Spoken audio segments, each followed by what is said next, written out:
Download the Standard Digital News mobile app and get the latest news. Watch KTN live stream and read your favorite newspapers, The Standard and the Nairobian online. All these seamlessly with Safaricom 4G. Don't wait. Do things faster. Do things Safaricom 4G. This is KTN News.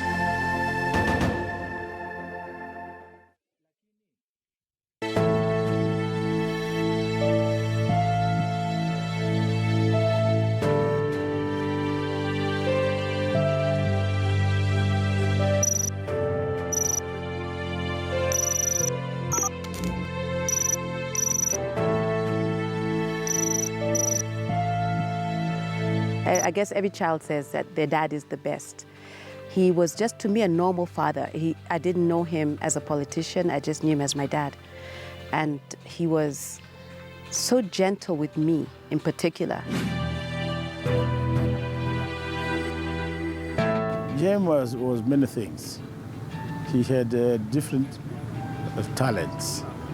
J.M alikuwa charming, mtu mzuri sana, anachekesha watu. Tulikuwa tukifanya kazi na wasichana wengine wawili na mimi watatu, na tulikuwa tukimngojea sana.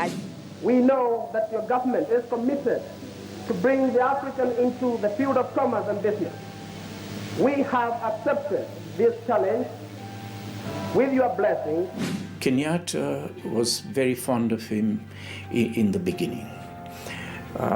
And he spent time in the Prime Minister's office. Mimi nafikiri badala ya kuzungumza na Kiingereza nitazungumza na Kiswahili ambacho ndicho lugha ya wananchi. Well, I met J.M. in Nairobi, and I was introduced to him by some mutual friends of ours. We looked upon him as a very, very knowledgeable person, and he had a lot of, admirers.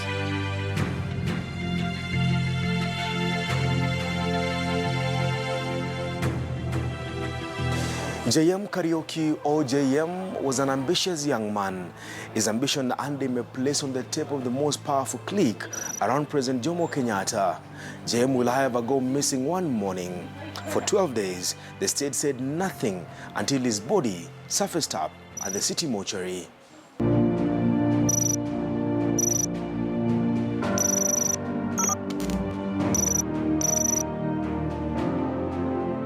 In 1975, the independent nation known as Kenya was only 12 years old. The middle class was slowly taking up its place in the urban areas. The white settlers had been reduced to foreigners, but still had clout. The Kenyatta government, on the other hand, was facing a reputation crisis. The regime that came to power on the back of national euphoria was now increasingly being viewed as a Kiambu affair. A powerful clique had now completely surrounded the grand old man, Mzee Jomo Kenyatta, and shielded him from the realities of the nation. Young James Mwangi Kariuki, or J.M. as he was popularly known, also found his place somewhere inside the Kenyatta circles. At the time when we were growing up, we would hear him saying Mzee. So I didn't know who this Mzee was. I just knew Mzee has said, Mzee needs, or, And one time he came home and we quickly were put into a car and taken to this house which had very tall white walls. I didn't know that was State House. And it was a birthday party for one of Mzee's children. And because of hearing Mzee, Mzee, Mzee, the presence of Kenyatta when he walked in was so overwhelming. I mean, as a child, I couldn't even look at him. I just felt, I can't look at this Mzee. He seems to be so powerful, He had this aura around him. And to me, to be honest, I didn't quite know that was the president of Kenya, because I just knew Mzee, Mzee, Mzee. It wasn't until much later on in life that I realized who that was. So I'm imagining the relationship they had was good. If we could go to State House for a birthday party and vice versa, if they could come to our house. I'm imagining that they had a good relationship. He was always kept at an assistant minister level. But that was consistent with Kenyatta's approach to all the Mau Mau freedom fighters except Paul Nge and Achieng Oneko. And Paul Nge, then he kept as a minister because there was a personal loyalty.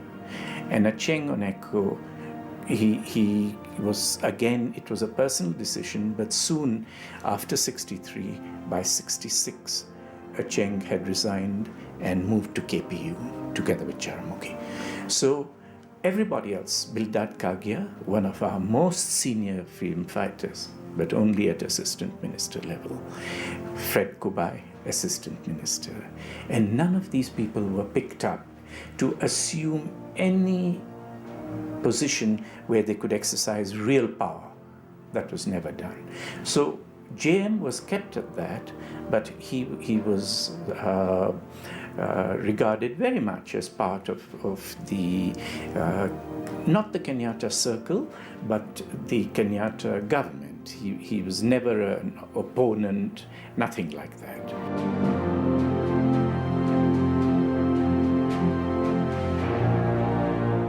12 years earlier, J.M. had been appointed as Kenyatta's private secretary, first when Jomo Kenyatta was Kenya's prime minister, and later as president, a position he held for straight 2 years between 1962 and 1964. But J.M. Kariuki was also a marked man.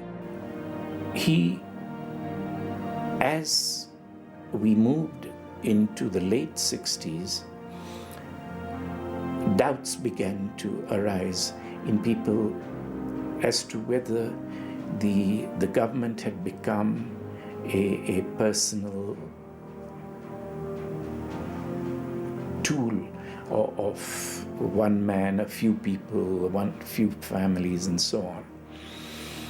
By the early 70s, 71, 72, it was clear that Kenyatta has dropped all pretense that this was a national government. The break with KPU had come, the detentions had come, KPU had been declared deregistered.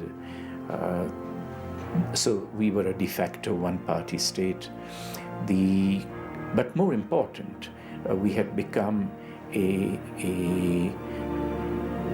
decision-making process vested in very few, about 6, 7, 8 people. And we had ceased to have a national government. They never made JM a part of that. The ambitious young man from Nyandarua routinely uttered words that rattled the powerful clique around Mzee. When we came up with the National Youth Service Act, it provided for the office of National Youth Leader, who would head the National Youth Service, plus with directors, of course, of various sections or departments.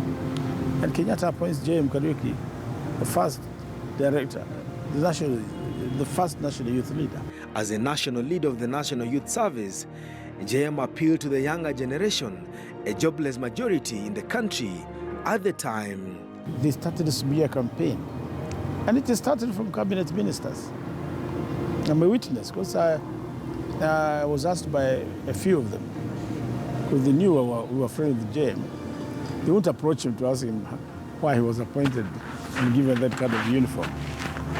But they would rather talk to me. They told them, but J.M. did not appoint himself. One thing he didn't know, he was going to be appointed.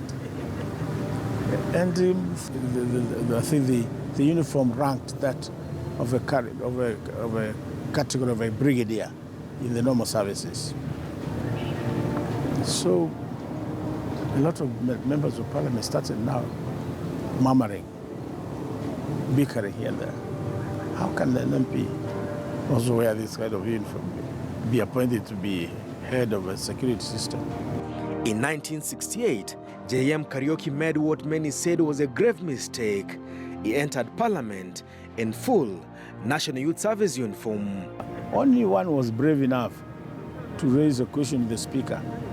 Why should a politician come to the house dressed in military uniform? They even didn't know it was going to be referred to as National Youth Service uniform. So to them, uniform of a disciplined force was a military uniform. And the Speaker, Hafles Lade, ruled out that question quickly. I think he sensed what was being asked, because J.M. had come from some field. As a national leader of the youth service and a member of parliament for Nyandarua North, that act was viewed by some as undermining the presidency. J.M. would even attend special security meetings. And there are photographs to prove that, right? There are photographs, very nice photographs, to prove that he was actually involved in some of those security meetings with other seniors in the military, the police, everywhere. And I'm sure even then, in those meetings, somebody somewhere must have been asking, why should an MP, a politician, be thrown into our system by Mzee? They may not have been comfortable. Either they thought he was Kenyatta's spy, right? What can also happen, it could have happened, or there was a mistake in appointing him to these committees. Openly, senior politicians close to the president questioned J.M.'s motive. Some accused him of trying to rival the commander-in-chief, President Jomo Kenyatta. A few weeks later, J.M. was sacked as the national youth leader of the powerful National Youth Service. From youth service to another office, and he appointed him Assistant Minister for Agriculture, special duties, in brackets, special duties. You know, special duties also made the same perpetrators of his life now see other things. Why move from youth service, where there was also kind of special duties, now bring him to agriculture, and special duties also? There must be something between J.M. and Mzee, which they're not telling us. And I've never seen a fellow enjoying his work like J.M., because we took up agriculture as if he had lost nothing in the youth service. Those in the know say the clique around Kenyatta and perhaps the Mzee himself became increasingly uneasy with the attention J.M. was receiving. One time, J.M. was given a standing ovation to the amusement of Kenyatta, who had attended a parliamentary session. Kenyatta was there when we were being sworn in. And he sees because when your name is called out and you're going to swear, members would bang the seats, and they appreciate you in the way they thought. So when James stood, nearly the whole house stood up in ovation. It was electric. Then he swore and he sat down. For a long time,